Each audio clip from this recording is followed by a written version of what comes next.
Good morning.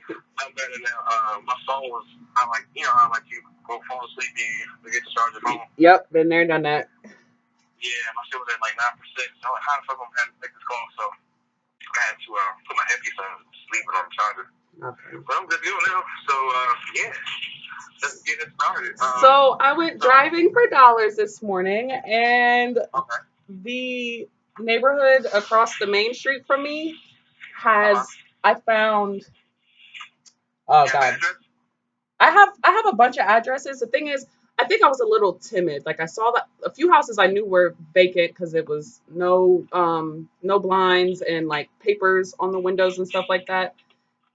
Um, I was a little timid to get out of my car. So a few of them I knew they were vacant, and a few of them I was not sure. I think after I get off the phone with you, I'm gonna drive back and actually get out the car and look around. And all I did was write down addresses. I didn't write, like this one is vacant, this one might be vacant. Like Okay. yeah. Woo. 1, 2. Hold on. 1, 2, 3, 4, 5, 6, 7, 8, 9, 10, 11, 12, 13, 14, 15, 16, 17, 18, 19, 20, 21, 22, 23, 24, 25, 26. Okay. And this is what I can do for you is look them up real quick to see if they're vacant or not. well, Like what's going on with them, so you don't have to waste your time going back to some joints that might be already vacant, and I can get some phone numbers so you can call. well, my what I'm trying to do is I was trying to learn how to do it myself. I'm on like the tax website. I found one that had like an LLC attached to it. I couldn't tell if it was vacant or not. So I was also on Zillow, and 3 of them were in foreclosure but didn't have an agent listed. Okay. Yeah, so I'm trying to figure out. I think that's a step up. Yeah, that's a step I'm at now, is trying to figure out, okay, I have these properties, these addresses. How do I figure out if it's vacant and who owns it? The first thing is to, because like you already did, you kind of been looking at the, I guess, the public records. So, Yeah. Well, the first one, because like everything that has to do with anything, any type of real estate, is going to go to the courthouse in that county. Yeah. And, so you know that, and then so to find out if it's vacant or not, like all I need is a property address, and then I can tell you or not if it's vacant, or give your phone number to the owner if you want to call or whatever. Or I can call, it doesn't matter.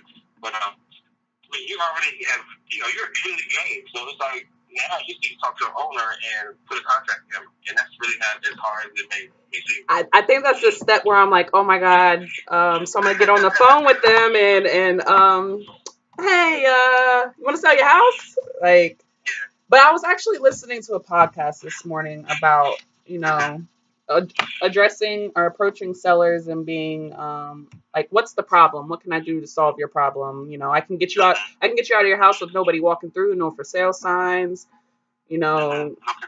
Yeah. So I have to figure out my script, I guess. Yeah, and that's definitely smart to do that, because you want to, make it, people are not cookie cutter, but you want to make your script like strict, precise, and cookie cutter, like to fit any situation. Yeah. Because like you just said, it's all the same, whether it's tax liens, whether it's divorce, whether it's a property that they didn't want. It's pretty much all the same thing. You said it first. You said you bring up solutions, so boom, that's pretty much all it is that you do. Then you sell the contract to an end buyer, and then you make $5,000 to $10,000 or more each time. I think I'm just a little timid right now. Yeah, it's perfectly normal because it's new. You know what I'm saying? Anything new, you're gonna be like, hold on, I don't want to make a mistake, or hold on, what did I do wrong? But the best thing about it is you're actually taking action, and all the other stuff that you don't know now, like I was saying yesterday, you're gonna figure it out, because you already opened the door. You already opened the door to opportunity. So you already took the biggest, the best steps. All you gotta do is keep going from here.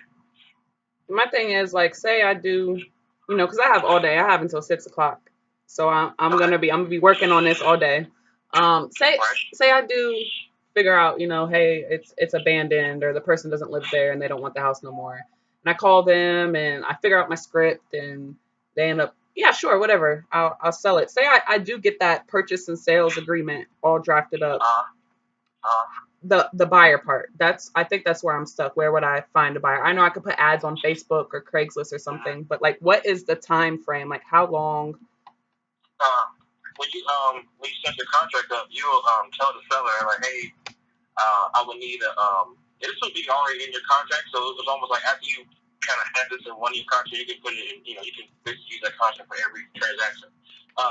Basically, just give yourself a contingency period, and that could be from 10 to 30 days, and there's really no worry still because the buyer, the seller, if you go over your 10 days or whatever amount of days you stipulate, you can always go back to the seller like, hey, we need some more time, blah, blah, blah. Or, hey, you might, post on Facebook or Craigslist and get a buyer in, 15, 20 minutes.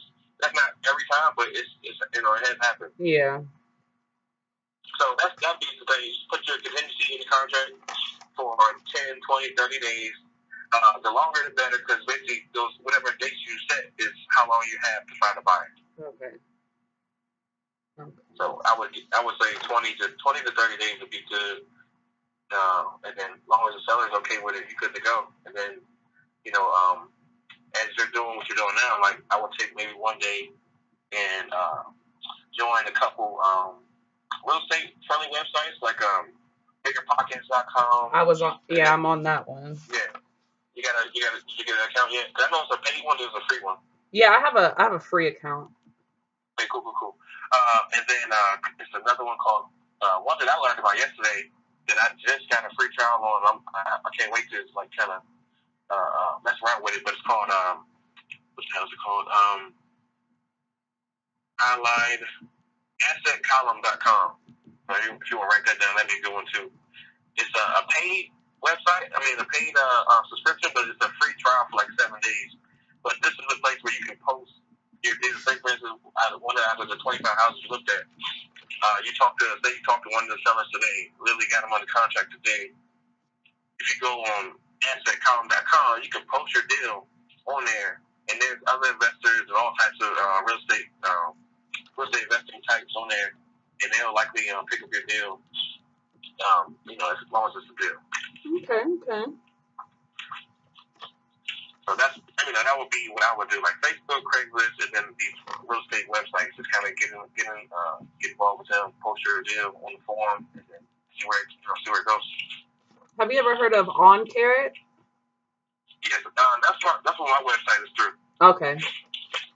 Yeah, they're good. I like them out of all the other lead generation type websites, but it's so many. I swear it's so many. I find out a new one every day. It's like, yeah, maybe this one's better. Maybe this one's better, but I've been sticking with On Carrot for about 2 or 3 months now. So, and I've been told by experts and stuff like that you don't even like people starting out. You like, man, don't even get a website. Yeah. Like, man, get out here, deal analyze, and talk to people. And all the other stuff will come. Like your first deal will pay for your whole year subscription of a Bigger Pockets website or any other type of website, and you'd be good to go. But I didn't take that advice. I went ham. I got everything. I really, I'm saying, super excited about this. Yeah, my capital is a little bit low, and I got a job, so I think I'm gonna do the cold calling and okay. So how do you find out if the house is vacant? Like what do you use? I know you're up near DC or whatever, so the county websites are different. Oh no, it's like I said through my I'll tell you yesterday the CRM, which is like my what the hell CRM stands for? A customer. I found out last night. Customer relationship management. Customer relationship management system. I couldn't even think of it yet. So I have one, and I swear by this thing. Like it costs like $110 a month. Yeah, I looked at a few last night. I found PodioMonday.com and Ammo. Yeah, those are all good. Yeah. And if you want those to like answer your question, like you basically have a property lookup on those CRMs. Okay. So you can just type in the address, and if you want to type in the address now on Google, you can find some information out. Yeah. But it can be accurate. But yeah, you really do want to come off one of those websites or the public records website and stuff. But yeah, that's pretty simple to find out. So if you wanted to, I can type in one of the addresses right now and see if it's vacant or not. I would tell you leave and like this. Nah, I need some help. So shit. 3217 Lyons. Lyons. Lyons. Yeah, Avenue. Okay, so that's okay. Got it. I got it up here. Okay. Okay. So this house was last sold in 2012 for $67,000. It's worth 110 right now. Jeremy Furman is the owner, or at least the person on the site on the deed. Mm-hmm. It's in Norfolk. Looks like he's still living there. Let's see here. Well, he ain't taking care of it because I wrote down all the houses that look trashed. Yeah, look like he's still living there. I'm gonna give you his phone number. You call him if you want to. I'm gonna give you his phone number though. Okay. Let's see here. See if he's trying to sell. Like, yo, hey, do you want to sell this house? But do you have any script for that? Like selling scripts? So I have. So I'm in 2 Facebook groups, the Wholesaling Elite and then like Wholesaling for Women. And what I did last night is I looked through their files and I literally saved every single file and I organized them, but I haven't had a chance to go through them. But I have a folder for scripts, like cold. Yeah. Really though.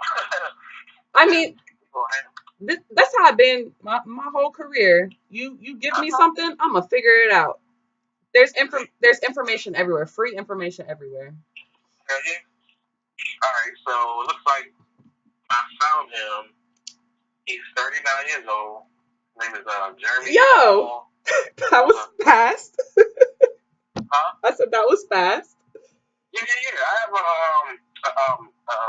skip trace software I use too. Okay. I just type in the name, and sometimes the information be wrong because it's public record stuff. So you have to merge your public records, and sometimes it takes a while. Anyways, but whenever you're ready, just let me know. I got 2 phone numbers and 2 email addresses. Yes.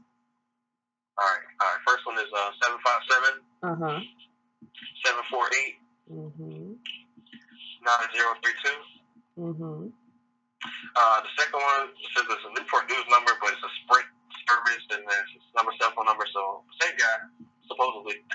757-593-9483. And matter of fact, I know we're Facebook friends, so I'm just gonna send you this.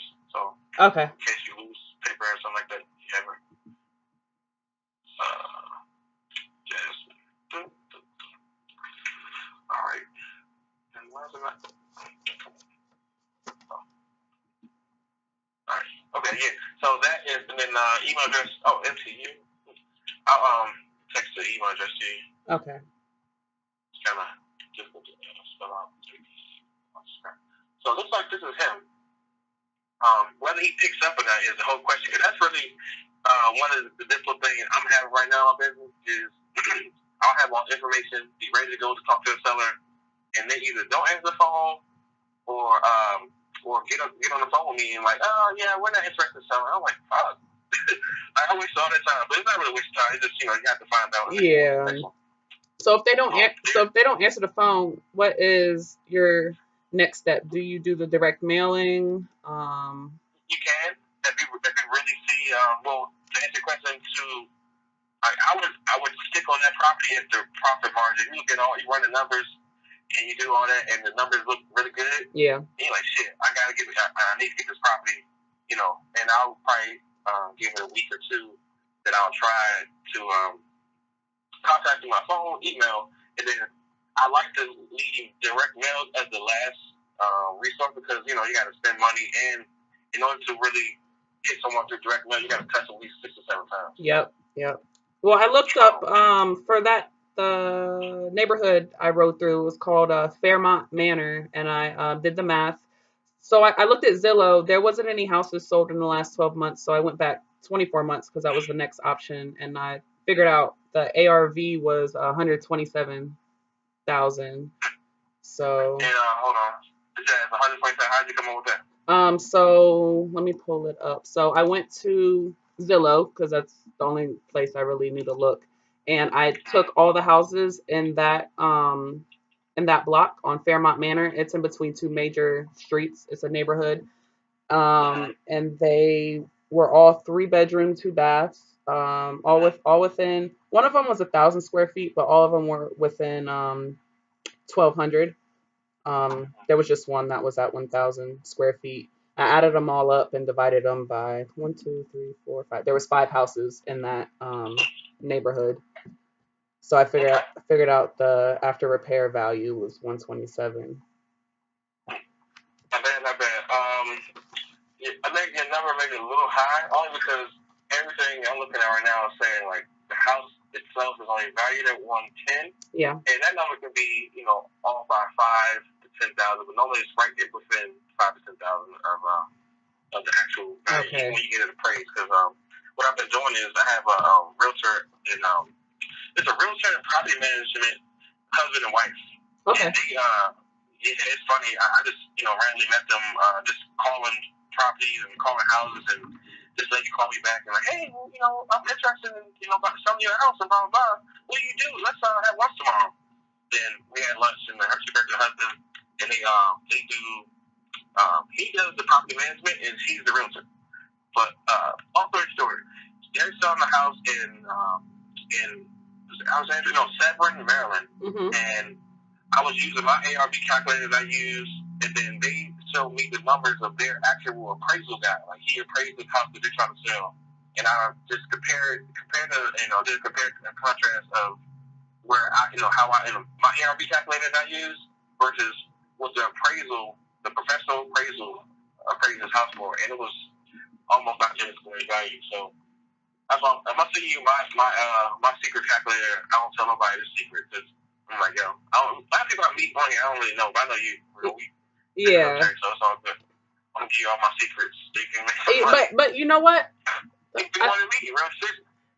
Well, the thing is, I was thinking yesterday. That's why I hit you up and asked you what it would look like if I partnered with you and your friend down here, because I can't be as fully invested as I want to, but I still want to be a part of something. All right. Well, here's how you can do it. Because basically, you have to put some skin in the game in the sense of like, hey, for instance, like we got a deal down in Norfolk.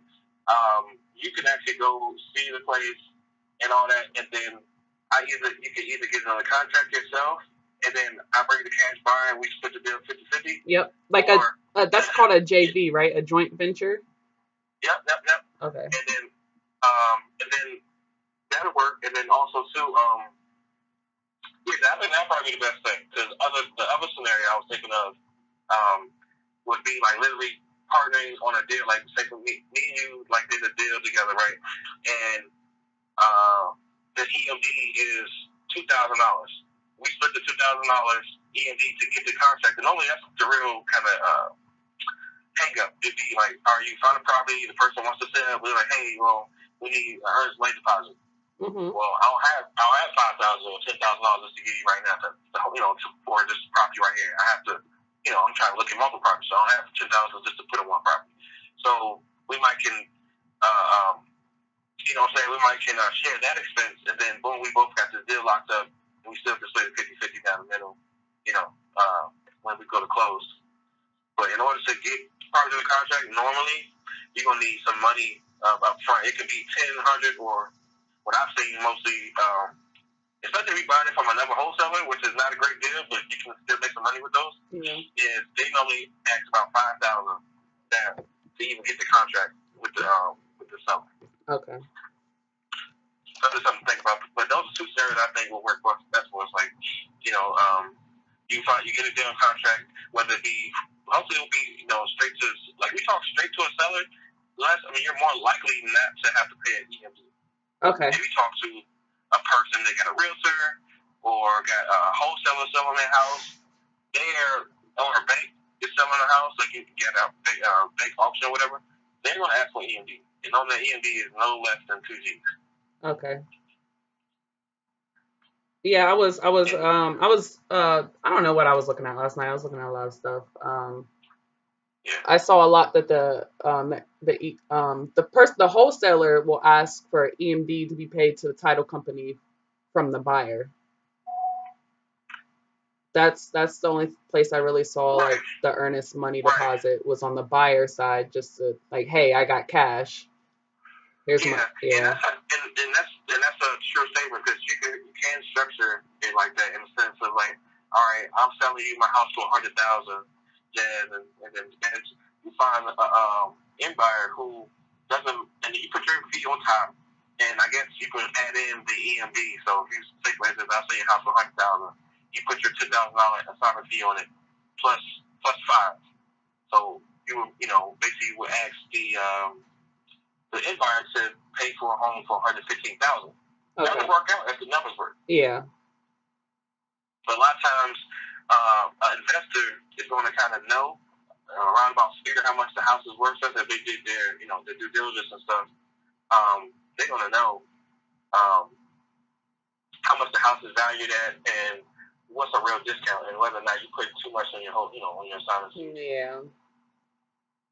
It was a house in Richmond that I got, and one of the first couple cash buyers, at least people that was calling my line saying they were cash buyers, he didn't like my price.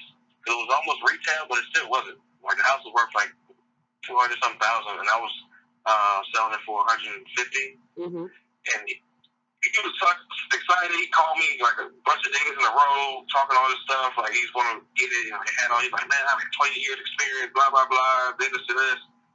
And long story short, like he just wanted to finagle me with my price. He was like, man, I got buyers. They want for 120. I'm like, well, I got it for 125. I didn't tell him this. I'm like, I got it for 125. I can't sell to you for 120. Like I'll be just giving it away. And he got upset. Not upset for real, but he was like, man, he couldn't grab it. He really wanted this house. He had been looking at it for a while. And, he was like, man, you got this one. I've been looking at this for a while, blah, blah. But I'm like, yeah, man, you got to pay my price. And he didn't want to. So I ended up backing out of that contract because of that. Like, he was the only one that was really serious, at least talking serious. All the other ones was kind of playing around. I was sitting on the address, they'll go look at it, and then I had to follow back up with them, and they really wouldn't. They really wasn't serious when I was finding out. Okay.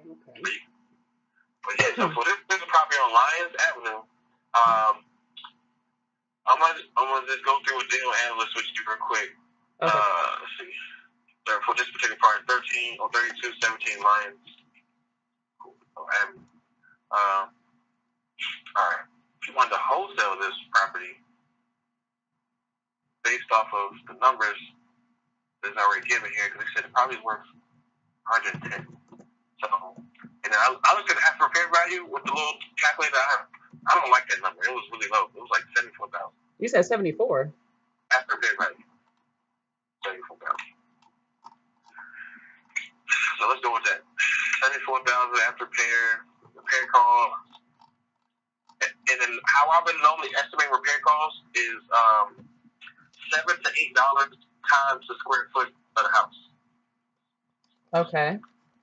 So if the house is like for instance, this house is 925 square feet. Mm-hmm. So I would do 925 times $8, and looking at 7,400. So, and that's a low number because it might be more. I haven't put my eyes on this house yet, but you said 9 what per square feet? The actual house is 925 square feet. Yeah. Then I would times that by 8, so it's like $8 per square feet. Then that you could calculate as the cost of repairs. Okay. Cost of repairs. Okay. So I put 74 on my calculator. So I'm doing the joint right now, 7,400. All right. Then they got this thing called a hedge expense. Hedge expense is just like your miscellaneous repair costs. Okay. Like say that you spend the 7,500 and you're like, damn, we gotta replace the sinks now, or you find something else out. You're like, that's another X amount of dollars. So you want to calculate either the percentage or the dollar amount. Okay. I like to normally calculate at least 5 to 10% of the head expense. So I'm putting in 10%. Closing costs is kind of hard to calculate. Normally it depends on the property value. But normally you're okay if you go $1,200 to seller, and then 1,200 to seller. I know it's like split up. It's like split between. Let's go with 1,200. 1,200. Then you got monthly holding costs, and monthly holding costs is normally other costs prior to receiving income from the property. So I'll put about 100. Repair period, I would say probably like 60 days, 2 months. Marketing costs, I normally in this part of the calculator I put in about 100 because I don't plan on listening with a realtor. Yeah. I plan on doing internet stuff, but if I had to, I could. But I don't, normally I don't. So I don't really put like $100 in for that because I might post it, might have to pay for a post it somewhere. But yeah. That was good. Selling costs. All right, now that cost is like the cost associated with closing the property. So closing costs associated. All right, so it's 2 parts. Closing costs and selling costs. That's how I normally split up the 12. It normally $2,400 to close. I split up closing costs and selling costs because that one's going to one person. The seller gets 1,200, and then the agent or the person in the middle, which would probably be us, will get 1,200. Okay. And then after all those numbers, I put in the calculator. I put in what profit do you want to make yourself as a wholesaler, and then what profit do you want your end buyer to have. And you can do percentage or do money. And normally for wholesale fee, I go like between 7 and 10%. Okay. So this one goes 10%. And then I like to give my buyer at least 20 to 30% profit. So I'm going to go 30% profit on this. All right. And basically, this particular property, and I'll send you this too so you can take a look at it. Okay. If you at $74,000 repair fee, repair value at ARV, $74,000 ARV, repair costs $7,400. And then you wanted to make, say, for instance, you wanted to make 10% of the $74,000, and you wanted to give your buyer 30%. Our maximum cash offer would have to be $33,560. Got it. And that would net you $7,400, and it would net the buyer $2,200. And that's if you do wholesale to wholesale transaction. So if we can call them today and say, hey, I would like to make, are you interested in selling your home? I guess. What you think, how much you think, your house is, worth, or not even really that, like, do you need repairs, blah, blah. It kind of, actually, the next question after you say, hey, I'm interested in your property on such and such avenue, would you be interested in selling? And then after that, you would say, you say yes or no, say yes. You call and then say, hey, can you tell me, can you give me a story on this house? And then just shut up and let them talk. Let them talk. And then you like, let them feel themselves like, they're gonna tell you everything. That's the part about like just asking those questions and setting up because they're gonna give you all the goodies, the info that you need so you can do your analysis and see if it's a good deal or not. And then after that, lock that thing up, lock that thing on the contract, and get this money. All right. I'm save this and then I'm gonna send this to you. It's a lot. Okay, I see the calculator. Oh no! Oh no! Let me call him back.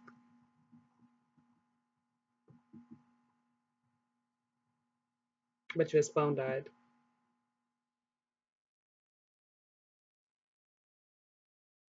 Please leave your message for 2-0.